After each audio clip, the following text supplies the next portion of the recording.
Hello everyone, this is Farhanur. I hope you all are doing well. So friends, आज से हम एक new chapter start करने वाले हैं जो है chapter number 3 plant kingdom. So friends, last chapter हमने आपको बहुत अच्छे से पढ़ा दिया था, याद है ना? कौन सा चैप्टर था? Biological classification. और बायोलॉजिकल क्लासिफिकेशन में हमने आपको क्या क्या पढ़ाया था? 2 kingdom, 3 kingdom, 4 kingdom, 5 kingdom classification. तो 5 किंगडम क्लासिफिकेशन किसने दिया था? R.H. विटेकर ने दिया था। और फ्रेंड्स, 5 किंगडम क्लासिफिकेशन में कौन कौन से किंगडम थे? Kingdom Monera, kingdom protista, kingdom fungi, kingdom animalia, kingdom Plantae. तो फ्रेंड्स, इस चैप्टर में हम किंगडम प्लांटी पढ़ने वाले हैं, जिसे आप प्लांट किंगडम भी बोलते हैं। फ्रेंड्स, यहाँ पर गौर करने वाली बात यह है कि प्लांट किंगडम में टाइम टू टाइम चेंजेस आया है। तो फ्रेंड्स, पहले हमने आपको 2 किंगडम क्लासिफिकेशन में आई थिंक बताया था कि फंजाई, मोनेरा और प्रोटिस्टा के जो मेंबर्स थे, जिसमें सेल वॉल होती थी, पहले इन सबको प्लांट किंगडम में रखा गया था, लेकिन अब इनको प्लांटी किंगडम से निकाल दिए गए हैं। ये पहले इन सारे मेंबर्स को एक ही किंगडम में रखा गया था, जो है प्लांटी किंगडम। पर जैसे जैसे क्लासिफिकेशन में चेंजेस आए, उसके अकॉर्डिंग अब इन सारे मेंबर्स को, इन सारे किंगडम्स को सेपरेट कर दिया गया है। तो इसलिए साइनोबैक्टीरिया, जिन्हें हम पहले ब्लू ग्रीन एल्गी कहते थे, अब वो एल्गी नहीं है। तो इस चैप्टर में हम प्लांटी किंगडम के अंदर देखेंगे algae, bryophytes, pteridophyte, gymnosperms and angiosperms. Now moving on, चलिए क्लासिफिकेशन सिस्टम को समझने के लिए एंजियोस्पर्म्स की क्लासिफिकेशन को देखते हैं।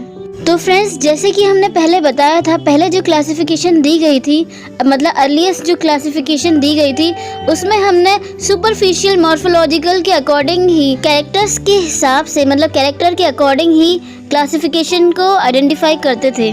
जैसे कि स्पीशीज का हैबिटेट देखना, कलर देखना, नंबर्स देखने या शेप ऑफ लीव्स देखना, किस तरह से लीव्स दिखती हैं, उसके अकॉर्डिंग ही हम क्लासिफाई करते थे। They were based mainly on vegetative characters और on the androecium structure and this system given by Linnaeus and such systems were called artificial. तो फ्रेंड्स, इसका मतलब है कि मोस्टली जो क्लासिफिकेशन किस पर बेस होती थी? वेजिटेटिव कैरेक्टर्स पर या फिर एंड्रोशियम स्ट्रक्चर्स पर, जो किसने बताया था? लीनियस ने बताया था।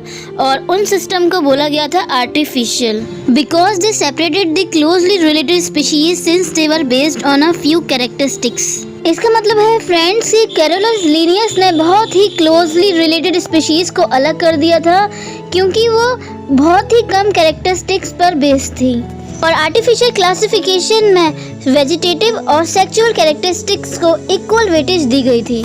पर अब ये बिल्कुल भी एक्सेप्टेबल नहीं है, क्योंकि हम जानते हैं कि वेजिटेटिव कैरेक्टर्स में एनवायरनमेंट के अकॉर्डिंग चेंजेस हो जाता है। इसके अगेंस्ट में ही नेचुरल क्लासिफिकेशन डेवलप हुई थी, जो कि ऑर्गेनिज्म में किस पर बेस्ड थी? नेचुरल एफिनिटीज पर बेस्ड थी।